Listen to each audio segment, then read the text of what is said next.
Sveiki, apžvelgsime ElectroPro vertimo įrenginio instrukciją ir kaip jo naudotis staigiai.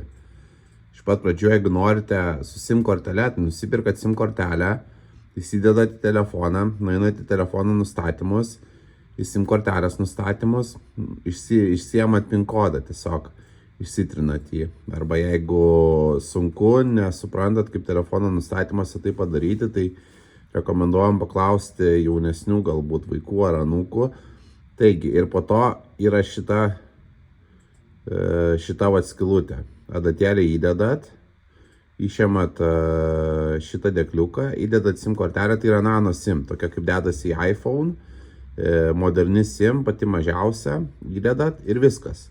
Su internetu viskas baigta. Jeigu, tarkim, dėl kažkokių priežasčių nenorite pirkti SIM kortelės, papildomai mokėti, tai galite prijungti internetą nuo telefono. Taigi, šitam žingsnį einate į mobiliąją telefono saitvietę, ten jinai yra nustatymuose, saitvietė, paspaudžiate įjungti saitvietę, jeigu neįsijungia, pažiūrėkite, neįjungtas duomenų taupimas. Jeigu duomenų taupimas, tai mobilioji saitvietė neveiks. Tai reikia jį išjungti. Išjungia duomenų taupimą ir jungiate mobiliąją saitvietę. Tada įjungiam aparačiuką. Jeigu aparačiukas įsikrauna, naudojate laidą, kuris pridėtas prie komplekto arba savo telefono įkroviklį. Geriau nenaudokite galingo labai pakrovėjo, nes gali nesikrauti. Taigi laikys apie 7 paras. Va, įjungiam, matom tokį realiai vaizdą. Dabar parodysiu, kaip prijungti. Kolegė, gal gali pasidalinti savo telefoną internetu? Taip, kolegė pasidalins internetu telefono, nes aš per savo telefoną filmuoju. Taigi, einam, kad jeigu norite nuo telefono prijungti internetą, einam į patį paskutinį tokius dantyraščius, setup. Paspaudžiam Wi-Fi. Taigi, ir čia minutėlę. Va, iš karto prisijungta, bet jeigu vieną kartą prisijungia, tai kitą kartą automatiškai prisijungia, bet jeigu pirmą kartą jungia, tai paspaudėte ant savo telefono pavadinimo, tai jisai bus arba jūsų vardas, arba telefono modelis, paspaudžiam, įvedam slaptažodį ir prisijungiam. Įsitikinti, kad slaptažodis yra teisingas. Slaptažodį rasite savo mobilioje saitvietėje, ten bus slaptažodis ir jį tikslų reikėtų įvesti. Tiesiog einame į mobilią saitvietę, telefono greičiausiai pavadinimas ir slaptažodis. Ten paieškokite, tiesiog turėtų būti jos slaptažodis, tai yra prijungtas internetas. Dabar apžvelgsime visas funkcijas. Taigi, pirma funkcija ir pati svarbiausia, kuri sudaro pagrindinę dalį įrenginio, tai yra online translations. Čia paspaudžiam, pasirenkam kalbų porą, aš pasirinkau lietuvių vokiečių. Čia viena kalba, čia kita kalba. Tai iš kurios kalbos į kurią versit ir atvirkščiai. Taigi, spaudžiate mygtuką šitą ir kol šnekate, to laikote. Va, aš, pavyzdžiui, pasakysiu kažką. Sveiki, nuoširdžiai dėkoju, kad žiūrite šitą instrukciją. Hallo, vielen Dank, dass Sie sich diese Anleitung angesehen haben. Suprantate ir kaip jau baigėte kalbėti, iš karto atleidžiate ir jisai greit išvers. Tada, jeigu nori atsakyti pašnekovą, suspaudžiate kitą mygtuką, laikot, kol jisai šneka ir kaip jisai baigia šnekėti, atleidžiat. Dankeschön. Labai ačiū.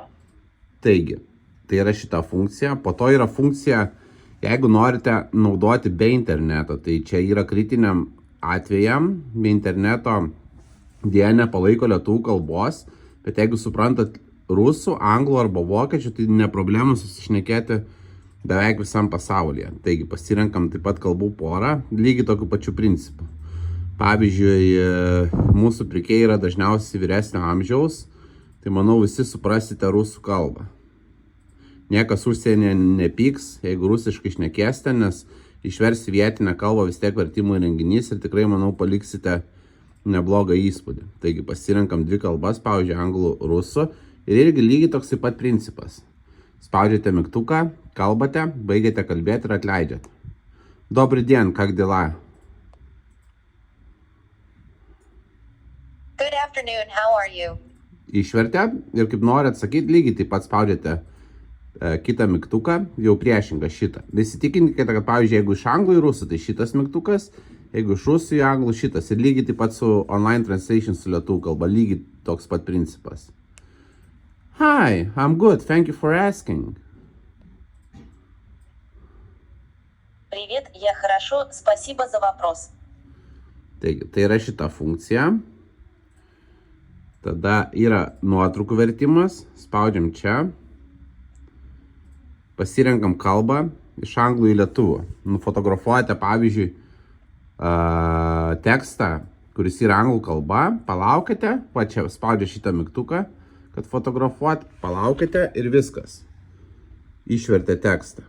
Taigi, šitą funkciją apžvelgiam. Tada aš rodysiu jums tik tas pačias aktualiausias ir geriausias funkcijas, kurios yra naudingiausias. Jeigu norite pažiūrėti apie daugiau funkcijų, tai tiesiog galite įdomumo dėliai pasižaisti su įrenginiu ir išsiaiškinti. Man labai patinka šita funkcija. Aš pats mokusi ispanų. Taigi, kalbų mokymos įrankis. Pasirenkam dvi kalbas, iš lietuvių, pavyzdžiui, ispanų. Ir aš tada pasakiau labas, kaip sekasi. Dar kartelį galiu pasakyti kažką, pavyzdžiui. Labas, einam į paplūdimį. Hola, vamos a la playa. Ir aš galiu paspausti šitą mygtuką Hola, vamos a la playa. ir klausytis, kaip tariasi vietinė kalba šitą frazę. Galiu išgirsti daug kartų, neribotą kiekį kartų galiu spausti ir išmoksiu, kaip jinai tariasi. Ir galiu kalbėti, išmokti be akcento.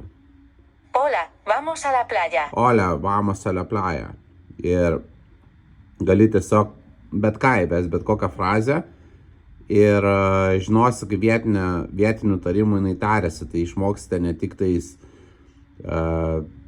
gramatiškai taisyklingai pasakyti, bet išmoksite taip pat kaip ta frazė, kaip jinai būtent tariasi. Ir labai gerai užsienį išmokti bent jau 10-15 žodžių, tai visiškai kitaip jūs vietiniai žiūrės. Nuolaidas padarys, netgi graikai buvo, man irgi, kad 2011 metais padarė nuolaidas, kaip graikiškai išmokau vos keli žodžius, labas, ačiū, prašau, kaip sekasi, tai tikrai jam labai patinka, ypač pietiečiam. Tai va, tai šita dalis būtų tokia. Taigi, yra pasaulinis laikrodis, galime nusistatyti. Pavyzdžiui, netgi 2 laikus, į kurią šalį važiuojate, ir Lietuvos laiką. Po to yra valiutos konvertavimas. Jeigu norite sužinoti kursą, tai pasirenka 2 valiutas. Įvedat ir va, matom, viena jena yra $14. SOS numeriai, kas labai fainai, kad yra štai šitų šalių SOS numeriai, kad pavyzdžiui, jeigu kažkas nutinka ir nežinot, kur skambinti, skambinat 112, kokioje, pavyzdžiui, Turkijoje ir niekas, tarkim, neatsiliepia kaip pavyzdys, nes ne tas numeris. Taigi yra visų šalių SOS numeriai. Tiesiog šitam aparačiuką nereikia eiti Google, nes užtrunka susirast, įvedat lietuviškai, Google'as netaip išmeta. Tai va, fainas dalykas, kad šitam aparačiuką tiesiog yra SOS numeriai. Ir setup, va čia ir yra būtent, kur jūs pasikeisite kalbą į rusų arba kažkokią kitą kalbą.